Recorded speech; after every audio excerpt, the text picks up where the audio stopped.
우리 속히 예배가 정상화될 수 있도록 여러분 기도해 주시고, 우리 교회가 이제 한 걸음씩 두 걸음씩 좀 더 때로는 좀 빠르게, 또 어쩔 때는 또 보조를 잘 맞춰가면서 좀 교회를 정상화시켜 갈 예정입니다. 주위에 교회들을 제가 요즘에 서치를 많이 해요. 예배를 이제 온전히 예배 시간을 정상화시킨 교회도 있고, 이제 우리 교회처럼 천천히 단계적으로 하는 교회도 있고, 아예 시작도 안 하는 교회도 상당수 되고 그렇습니다.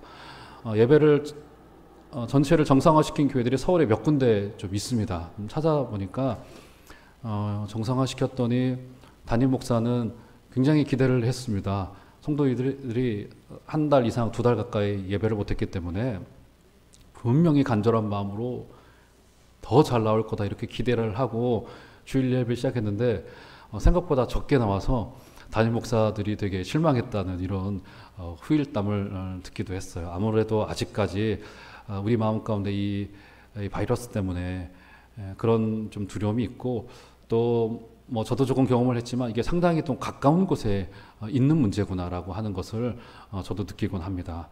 그래서 우리 교회도 지금 제 생각보다 훨씬 더 긴 기간 예배를 못했기 때문에 이것을 회복시키는 것은 단순히 예배 시간 정상으로 돌려놓는다고 될 문제일 것 같지는 않고, 회복을 위한 기도회도 필요하고, 우리 마음을 다잡는 것도 필요하고, 이게 아무래도 영적으로 근육을 쓰지 않다가 다시 근육을 쓰려면 이게 무리가 오거든요. 사람 몸 운동하는 것만으로도 그런데 영적으로, 그러니까 주일에 한참 못 오다가 다시 오는 문제가, 그래서 제가 어떤 분이 이제 저한테 그런 걱정을 했어요. 우리가 이렇게 너무 이런 문제에 대하여 이제 그런 걱정을 좀 하셔서 제가 그런 대답을 했습니다. 우리가 이 하나님 나라를 섬기는데 때로는 이 핍박이 우리에게 더 복일 수 있다고. 여러분 교회 역사를 찾아보면 교회는 핍박 당하면 다시 기도의 자리로 오고 뭉치게 되더라고요. 그런데 로마가 313년에 교회를 공인을 했습니다. 국가종교로 격상시켰고, 그리고 기독교에 대한 자유를 마음껏 보장해 줬어요. 그랬더니 교회가 그때로부터 타락합니다. 숫자는 많아지는데 영적으로는 곤두박질 치더라고요. 참 그런 아이러니를 봤을 때, 물론 우리가 그렇더라도 저희들을 때려주세요, 핍박해주세요 할 필요는 없겠죠. 하지만 하나님이 과연 이런 영적인 상황 중에 우리 개인에게나 우리 종암제일교회 공동체에게나 더 나아가서 한국교회 이 공동체에게 하나님이 어떤 것을 말씀하려고 계신가? 저는 이것은 분명한 하나님의 메시지가 있지 않고는 이런 일이 벌어질 수 없다고 생각합니다. 그 가운데 저보다 훨씬 더 우리 교회를 수십 년 섬겨오셨던 분들이 우리 교회를 향한 메시지를 더 정확히 읽으시리라 저는 생각이 되어집니다. 우리 그런 하나님의 뜻을 알아가는 복된 은혜가 있기를 바라겠고, 그래서 우리 안수 집사님들과 특별히 장로님들과 우리 교회 회복을 위하여 지혜로 좀 모을 때 여러분 조금 우리의 마음과 조금 다르더라도 좀 따라주시고 교회를 위한 최선의 방법, 그리고 교회 영적인 회복을 위한 최고의 방법을 좀 강구할 수 있도록 하겠습니다. 오늘 베드로전서에서도 보면 교회를 베드로전서 처음부터 끝까지를 교회를 고난받는 공동체로 그립니다. 신약 성경에 보면요, 교회를 여러 가지 모습으로 그려요. 사도 바울 같은 경우는 에베소서 같은 경우에 교회를 훈련받는 공동체로 그립니다. 그러죠? 그리고 어떤 곳에서는 교회를 승리하는 공동체로 그리기도 합니다. 교회는 승리할 것이고 특별히 종말의 때에 하나님 나라에 놀라운 부흥이 있을 것이다 라고 그려주기도 합니다. 그런데 베드로는 시종일관 베드로 전후서를 통하여서, 특별히 베드로전서를 통하여서 교회의 정체성을 고난받는 공동체로 그립니다. 그리고 그 고난받는 공동체에 대한 이야기를 어떻게 말하냐면 베드로전서 1장 1절에 보면 이 편지를 받는 그 수신자들에 대해서 이야기를 해요. 5개 지역으로 보낸 편지다 이렇게 우리가 알 수 있습니다. 여기 보면 본도, 갈라디아, 갑바도기아, 아시아와 비두니아라고 하는 소아시아의 5개 지역으로 보낸 편지로 알려져 있어요. 자, 그래서 사실은 이것은 특정 인물이나 특정 교회에 보낸 편지라기보다는 당시의 총회장격이었던 사도 베드로가 당시의 초대교회 전체에게 보낸 편지였던 것으로 우리가 이해할 수 있습니다. 그러니까 사도 베드로는 그의 인식세계 속에 교회는 처음부터 끝까지 고난받는 공동체이고, 그리고 지금 성령을 통하여 우리에게 이것이 성경으로 주어졌을 때는 우리로 하여금도 교회의 여러 가지 모습이 있습니다. 교회는 훈련도 해야 되고요. 지난주는 부활의 이야기를 하면서 교회는 잔치의 속성이 있다고 이야기를 했죠. 교회는 잔치를 벌이는 공동체입니다. 그런데 베드로만큼은 교회를 고난받는 공동체로 묘사하고 있어요. 그래서 이 베드로전서 곳곳에 이 고난의 문제를 다루고 있고요. 자, 오늘은 그 중에서도 이 고난을 넉넉히 감당할 수 있는 교회가 어떤 모습으로, 또 어떤 스탠스로, 또 어떤 자세로 서야 될 것인가를 한번 살펴보면서 이 베드로의 조언에 귀 기울여 보는 우리 시간을 가까이 가져보도록 하겠습니다. 자, 7절로 가보시면 본문 4장 7절로 한번 가보시겠어요? 자, 이렇게 말합니다. 제가 한번 읽어드릴게요. 만물의 마지막에 가까이 왔으니 그러므로 너희는 정신을 차리고 근신하여 기도하라. 자, 베드로전서가 전체가 고난에 관한 이야기를 하고 있던 와중에 7절에서 무엇을 이야기합니까? 첫 구절에서 만물의 마지막이 가까이 왔다라고 말합니다. 무슨 말을 하고 싶었던 걸까요? 이것은요, 고난받는 교회를 향한 위로의 메시지였습니다. 이 고난이 곧 끝나게 될 것이다. 여러분, 사도 바울을 비롯하여서 당시의 사도들의 인식세계 속에는 예수님이 곧 재림하실 것이다 라고 하는 재림의 임박에 관한 어떤 그 기초적인 정신이 있었습니다. 그래서 사도 베드로도 마찬가지였어요. 고난의 때가 얼마 남지 않았다라고 지금 이 편지를 받는 우리 수신자들에게 위로를 주고 있는 것임을 알 수 있습니다.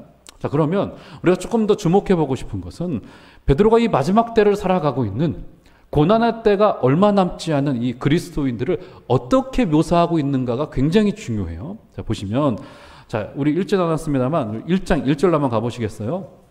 자, 베드로의 독특한 표현이 등장합니다. 보시면 예수 그리스도의 사도 베드로는 본도, 갈라디아, 갑바도기아, 아시아와 비두니아, 자, 소아시아 5개 지역으로 보낸 편지인 것을 알 수 있습니다. 자, 그런데 그들을 어떻게 묘사합니까? 1장 1절의 마지막 끝부분에 보면 흩어진 나그네다 라고 말하죠.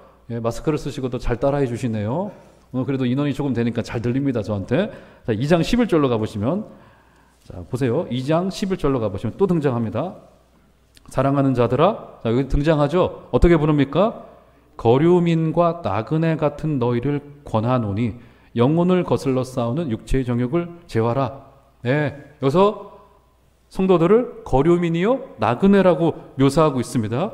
자, 굉장히 독특한 표현이에요. 거류민, 나그네, 이것은 베드로가 즐겨 사용했던 표현인 것을 알 수 있습니다. 자, 구약에서 한번 예를 들어볼까요? 자, 구약에서 이스라엘 백성들이 나그네와 같은 모습을 보였던 사례가 있죠. 언제였습니까?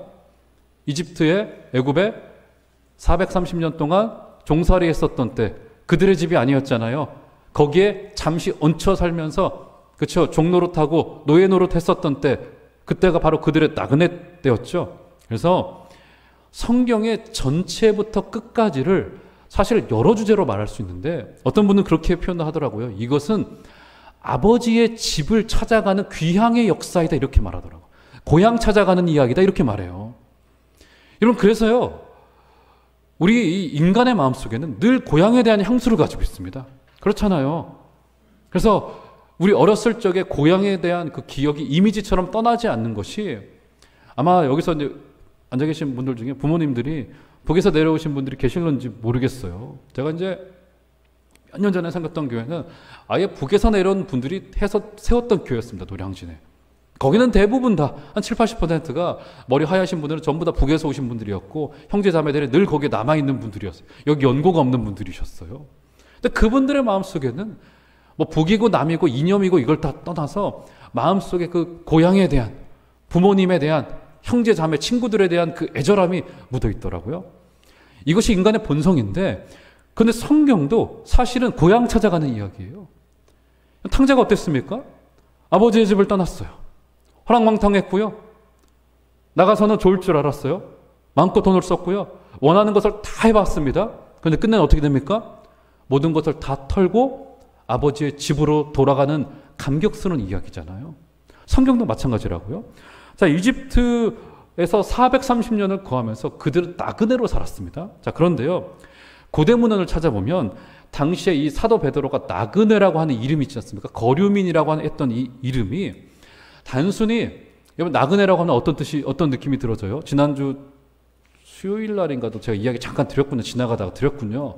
나그네, 거류민 하면 우리말로 하면 이게 일반 명사잖아요. 그렇죠? 그런데 당시에 이 수신자들에게는 나그네라고 했던 이 헬라어 표현은 거의 특정 계층을 가리키는 고유명사 정도로 활용되어졌습니다. 우리로 말하자면 우리도 이번에 코로나 사태 때문에 이제 코로나 검사를 받을 때 우리나라 같은 경우에는 이제 외국인 노동자로 온 분들도 전부 다 거의 코로나 증상이 있으면 공짜로 다 이렇게 혜택을 드렸잖아요.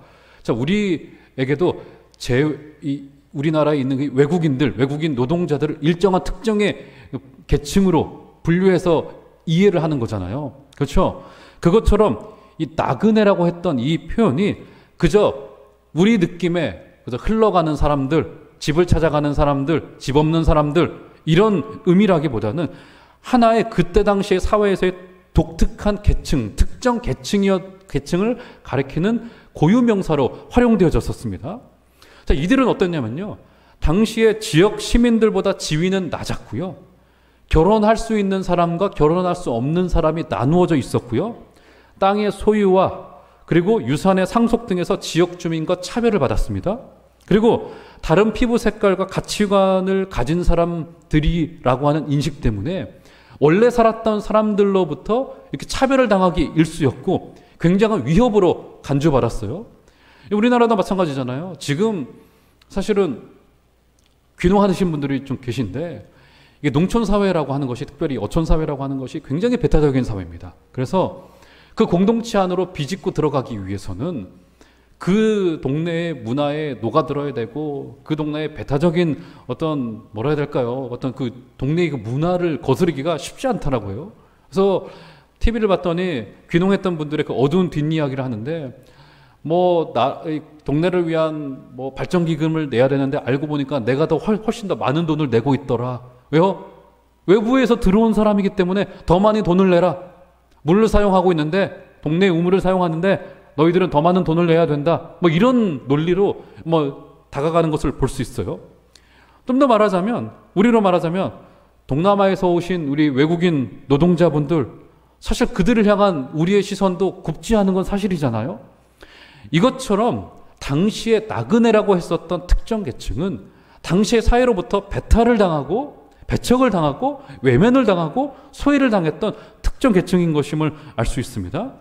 자, 구약의 이스라엘 백성들이 바벨론 포로로 지냈을 때가 바로 그들이 나그네로 지냈을 때의 결정적인 모습이었죠. 바벨론 포로로 지낼 때 그들의 모습을 한번 상상을 해보십시오. 어떻습니까? 성공한 사람도 있었습니다. 누구였죠? 다니엘 같은 인물, 느헤미야 같은 인물. 그들은 왕의 측근으로 세워질 정도로 이방의 나라 속에서도 아주 탁월함으로 그렇죠? 성공했을 정도로 그들은 성공했습니다. 또한 어떤 사람들이 있었죠? 시편 137편 같은 경우에 보면 바벨론 포로시라고 불려지고 있는 시잖아요. 거기에 보면 더 많은 사람들이 압제당하고 조롱당하고 그렇죠. 그리고 울며 고향을 그리워하고 하는 모습들이 있었던 것임을 알 수 있습니다. 바벨론 포로로 나그네로 지내면서 남녀노소 모습이 다 달랐고요. 의외로 성공한 사람도 있었고요. 그리고 더 많은 사람들은 노예 생활을 하는 가운데 있었습니다. 그런데 이렇게 모습이 다양했는데 그들에게 동일한 것 한 가지가 있었습니다. 그게 뭔지 아세요? 동일한 것 한 가지가 있었어요. 성공했던 인물, 실패했던 인물, 남녀노소 다 달랐고요. 거기서 한 세대를 보내고 무덤에 갈 수밖에 없었던 인물들, 70년을 살아왔기 때문에 그런 사람들도 있었겠죠. 그런데 동일한 것 한 가지가 있었습니다. 뭔지 아십니까? 우리는 여호와 신앙을 가졌다면 우리는 언젠가 예루살렘으로 돌아갈 것이다. 그래서 다니엘이 어떻게 기도합니까? 예루살렘을 향하여 창을 열어놓고서 기도했습니다. 무슨 말이에요? 언젠가 저기로 돌아가게 될 것이다 라고 하는 것이 그 마음을 가지고 있었던 사람이라면, 믿음을 가지고 있었던 사람이라면 누구나 가지고 있었던 그들의 한 가지의 소망이었습니다. 귀향에 대한 믿음, 이것을 가지고 있었어요. 자, 그래서요, 나그네로 살아가는 사람들의 결정적인 차이는 뭐냐면 지금 여기를 성공하면서 살아갈 수도 있습니다. 실패, 절망 가운데 있을 수도 있어요. 그런데 동일한 사상 한 가지는 뭐냐면 우리는 언젠가 고향으로 되돌아갈 것이다. 이것이 그들이 가지고 있는 결정적인 차이였다고요. 사랑하는 여러분, 저와 여러분들이 반드시 알아야 될 것이 여기가 우리의 고향이 아니라고 하는 사실을 반드시 기억하시는 은혜가 있기를 주의 이름으로 축원합니다. 제가 여러분들께 도전드리고 싶은 것은 여러분 정말 고향에 대한 우리의 영적인 귀향에 대한 간절한 마음을 가지고 계십니까? 다니엘이 바벨론의 포로 중에 성공했음에도 불구하고 여기를 언젠가는 다 털고 내가 가야 될 고향이 있다 고백했듯이 여러분들의 마음속에도 내가 여기 다 털고 돌아갈 거야. 이런 믿음을 가지시는 은혜가 있기를 주의 이름으로 축원합니다. 그럴 때 두 가지가 가능해져요. 첫 번째가 뭐냐면 우리가 여기서 성공할 수 있습니다. 다니엘처럼. 높은 자리에 올라갈 수 있어요. 많은 물질이 찾아올 수 있고요. 금수저 물고 태어나서 많은 돈을 벌고 머릿속에서부터 똑똑한 머리를 가지고 굉장한 성공을 구가하며 살아갈 수 있습니다. 그런데 문제가 뭐냐면 여기가 고향이 아니에요. 그리고 여기를 다 털고 가야 됩니다. 이러면 어떠십니까? 하나님이 너 거기 다 털고 내려놓고 고향으로 와라 라고 말씀하실 때 여기에 있는 거 다 털고 가실 자신이 있으십니까? 연습하시길 바라요. 내가 언젠가는 여기 있는 것들 다 털고 가겠다 라고 하는 우리 결심과 훈련과 그 결단이 있으시기를 주의 이름으로 축원합니다. 첫 번째 두 번째 뭐냐면 절망할 수 있습니다. 실패할 수도 있어요. 널브러질 수 있습니다. 그런데 가져야 될 우리의 마음은 여기에서의 고난과 고통과 절망이 끝이 아니라고 하는 사실. 언젠가 우리를 향하여 너른 팔을 벌리시고 눈물도 없고 병도 없고 고통도 없고 애통하는 것도 없고 온전히 기쁨만이 있는 온전한 어린 양의 잔치만이 있는 그곳으로 우리를 불러주실 것이다 라고 하는 기대를 또한 가지시는 복된 은혜 있으시기를 주의 이름으로 축원합니다. 그래서 오늘 말씀으로 되돌아가 보시면 4장 7절로 한번 가보시겠어요? 이렇게 말합니다. 만물의 마지막이 가까이 왔으니 그러므로 어떻게 하라고요? 너희는 정신을 차리고. 정신 차려! 원래는요 제가 주보를 이제 이번 주부터 만들기로 했거든요. 그래서 원래는 설교 제목을 제가 정신 차려 그랬습니다. 정신 차려. 설교 제목을 그렇게 하려고 했었어요.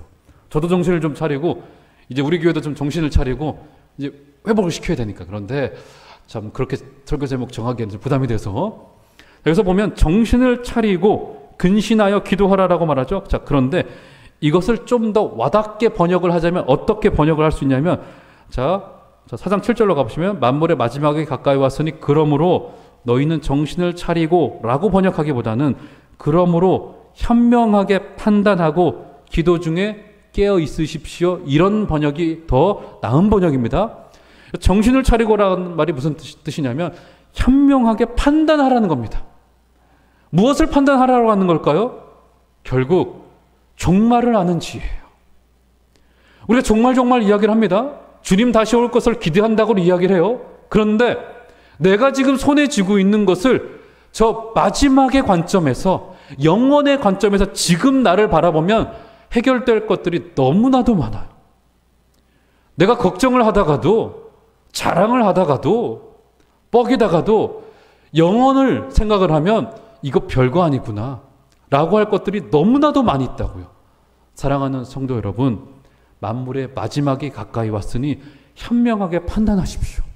이 땅을 하나님이 주신 그 관점을 가지고 판단하시고 결정하시고 또 그 길을 걸어가시는 복된 은혜 다 있으시기를 주의 이름으로 축원합니다. 자, 그러면 4장 7절로 가보시면 자, 만물이 마지막에 가까이 왔고 자, 이렇게 말합니다. 그러므로 너희는 정신을 차리고 근신하여 기도하라. 자, 4장 7절의 말씀이 자, 베드로가 이 말씀을 했다는 것이 굉장히 좀 의미가 있죠. 왜요? 어떤 말씀 떠오르나요? 자, 제가 읽어드릴게요. 마태복음 26장 38절로 가보시면 베드로의 한 사건이 등장하죠. 제가 읽어드릴게요. 이에 말씀하시되 내 마음이 매우 고민하여 죽게 되었으니 너희는 여기 머물러 나와 함께 깨어 있으라 하시고 어떻게 됩니까?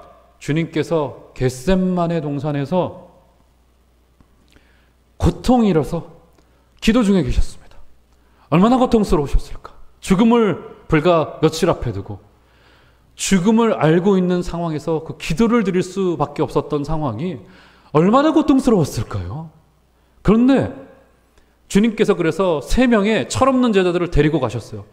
너희들만이라도 나와 함께 깨어서 좀 기도 좀 하자. 그들을 데리고 가셨습니다. 그런데 베드로를 비롯한 3명의 제자들은 주님의 고난을 앞에 두고 죽음과도 같은 잠에 빠져 있었습니다. 선생의 마음을 이해하지 못했고요. 이해하지 못한 것을 넘어서서 죽음의 잠에 깊이 빠져서 주님의 그 뼈아픈 고통을 알 길이 없었습니다. 누구보다도 잠들어서 영적인 호기를 불었던 베드로 어떻습니까? 늘 말은 자신 있었습니다. 주님의 그 죽는 자리까지 따라갈게요. 내가 갈게요. 했는데 막상 변화산에서도 자고 있었고, 여기 지금 베드로는 주님의 가장 고통스러운 기도 시간에 잠을 자고 있었어요. 그 뒤에 어떻게 됐었죠? 어떻게 됐습니까? 주님이 십자가에 달리실 그때 주님을 모른다고 자신 있게 3번이나 부인하면서 영적으로 잠들어 있으니 그럴 수밖에 없는 거죠. 이렇게 베드로는 잠을 잡았던 인물로서 어떻게 지금 고백하는 거예요? 그래서 정신을 차려라, 깨어 기도하라 라고 하는 이 명령은 베드로에게는 단순히 육신의 잠을 넘어서서 우리의 영혼이 의식하지도 못하는 사이에 마귀가 그들의 이 넥타이를 잡고 그저 목을 잡고 확 끌어갈 수밖에 없는 그런 것들이 있음을 그는 경험했던 것이죠. 영적으로 잠들어 있다는 것이 이것이에요. 그럼 마귀는요, 세상은요, 세속의 가치관은 우리도 알지 못하는 사이에 우리의 목을 잡고 그대로 끌어가 버립니다. 마치 쓰나미가 덮쳐와서 온 마을을 우리도 알지 못하는 사이에 전부 다 휩쓸어가 버리고 말잖아요. 그것처럼 이 땅의 세속의 가치라고 하는 것은, 세상의 힘이라고 하는 것은 우리도 알지 못하는 사이에 우리를 끄집어가고 마는 어마어마한 일들이, 우리의 정신을 혼미하게 만드는 어마어마한 일들이 우리 가운데 벌어지고 만다고요. 사랑하는 성도 여러분, 깨어 있으십시오. 하나님의 말씀 가운데 깨어 있으십시오. 우리가 예배를 드리고 있지 못하는 중간에 우리의 마음이 굉장히 느슨해질 수 있어요. 이 가운데 다시 한번 우리의 영혼의 근육을 다시 한번 일으켜 세우시고, 다시 우리의 예배가 회복될 때 예배를 사모해 주시고 하나님의 은혜를 사모해 주시는 여러분들 되시기를 주의 이름으로 축원합니다. 특별히 도시 속에 살아가다 보면 더해요. 왜요? 너무나도 좋은 게 많아요. 너무나도 신경 쓸 게 많고요. 우리 지난 주간에 선거 끝났잖아요. 저도 이제 젊은 층이다 보니까 관심이 많아져요. 그런데 저는 그러진 않습니다. 어떻게 하냐면 여기에 목숨 걸지 않아요. 그놈이 그놈이란 이야기는 아닙니다. 그런데 이것 때문에 나라가 두 쪽이 날 것처럼, 하나님의 뜻이 이루어지지 않은 것처럼 하나님의 뜻이 이루어진 것처럼, 이것처럼 어리석은 것이 없습니다. 마치 저는 그런 분들을 보면 어떤 생각이 드냐면, 우리 그렇잖아요. 우리 어린아이들 스마트폰 이거 있으면 세상 다 가진 것 같고, 이거 없으면 세상 무너질 것 같고, 그런 생각 들잖아요. 저는 이제 연애를 거의 집사람밖에 안 해봤기 때문에, 거의라고 말했습니다.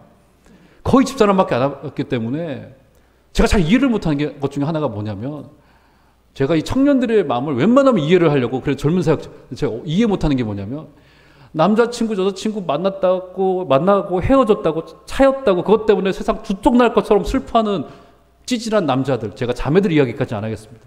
이해가 안 돼요. 뭐 세상, 그것도 믿음 안에서 뭐 세상 그럴 거 있습니까? 그렇지 않습니까? 세상에 그 어떤 가치에도, 그 어떤 내용에도요, 여기에 소망을 둘 거 없다고요. 그런데 마치 세상이, 도시는요, 그래서 우리에게 위험한 영적인 거대한 영성의 집합소이라고요. 이것을 얻어가면 세상 다 얻을 것 같아요. 우리 아이들 그렇잖아요. 고등학교 때 전교 1등하면 괜찮고, 기도가 응답받은 것 같고, 하나님이 인도하시는 것 같고. 아니요, 여러분. 그렇지 않습니다. 공부가요, 우리의 똑똑한 지력이요, 사람을 해야 하는 무기가 될 수 있다고요. 하나님의 뜻 안에 있지 않으면. 사랑하는 여러분, 이 땅 가운데 우리를 집단적으로 넘어뜨리려고 하는 하나님을 떠난 철학이 있을 수 있다라고 하는 사실을 꼭 기억하시고 현명하게 판단하시고 깨어 있으시는 여러분들 되시기를 주의 이름으로 축원합니다. 그래서 어떻게 말합니까? 근신하여 기도하라. 학교 때 근신 당해보신 분들 많으시죠? 근신. 학교 사고 치면 예전에는 근신이라는 게 있었잖아요. 요즘에도 있는지 모르겠습니다. 근신 뭡니까? 국어사전을 찾아보니까 말이나 행동을 삼가고 조심함입니다. 말이나 행동을 삼가고 조심함. 아무래도 성경에서도 말했지만 말이 많으면 실수도 많고요. 그렇죠? 그래서 근신은 우리의 동양적인 덕목으로 되어져 있습니다. 상중에 근신한다라고 말하잖아요. 자, 그런데 그 근신은 기도 중에 기도하며 세상과 구별된 삶에 대한 촉구입니다. 이렇게 세상이 어지러울 때 우리가 가져가야 될 강점과 우리가 가져가야 될 정말 뭐라 해야 될까요? 우리의 그 특징과 우리가 가져가야 될 무기가 뭐냐면 다른 어떤 것이 아니라 구별된 삶이에요. 기도하는 삶이고요. 세상과 다른 삶입니다. 다른 가치관이에요. 사랑하는 성도 여러분, 또 이 전파로 함께 하고 계신 성도 여러분, 세상과 다른 삶을 통하여 하나님의 뜻을 이루어 들으시는 여러분들 다 되시기를 주의 이름으로 축원합니다. 그래서 사도 베드로는 마지막으로 8절을 보면 이렇게 이야기를 합니다. 아마 이것은 다 같이 한번 읽어볼까요?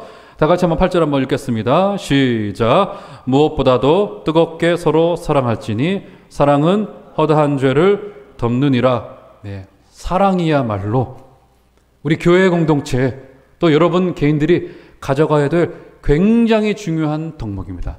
서로 사랑하시는 은혜가 있기를 주의 이름으로 축원합니다. 자, 그런데 마지막으로 8절을 조금만 여러분 한 발자국 더 들어가서 좀 이해하고 넘어가 보도록 하겠습니다. 8절 보시면 무엇보다도 어떻게 사랑하라고요? 뜨겁게 사랑하래요. 뜨겁게. 자, 그래서 뜨겁게 사랑하라라고 하는 이 말 때문에 이게 참 뜨겁게 사랑하는 게 쉽지 않잖아요. 자, 그런데 이 뜨겁게라고 하는 이 말은요, 여러분 볼펜이 있으시면 성경에 써놓으시면 좋을 것 같아요. 이 말은 원어 그대로 조금 더 정확히 번역을 하자면 뜨겁게라고 하는 이 말이 무슨 열정적으로 뭐 이런 뜻이라기보다는 이 말은 어떤 뜻이냐면 마지막까지, 끝까지라고 하는 뜻을 가지고 있습니다. 끝까지라고 하는 뜻이에요. 사랑하되 끝까지 사랑하라라고 하는 말입니다. 사랑하되 마지막까지 사랑하라라고 하는 이야기예요. 여러분, 충성도요, 일시적으로 충성할 수 있습니다. 사랑도요, 뜨겁게 단기간에 사랑할 수 있어요. 그런데 마지막까지 끝까지 사랑하는 것은 열정으로만은 되지 않습니다. 이것은 감성적인 사랑을 넘어선 끝까지 책임지는 사랑이라고요.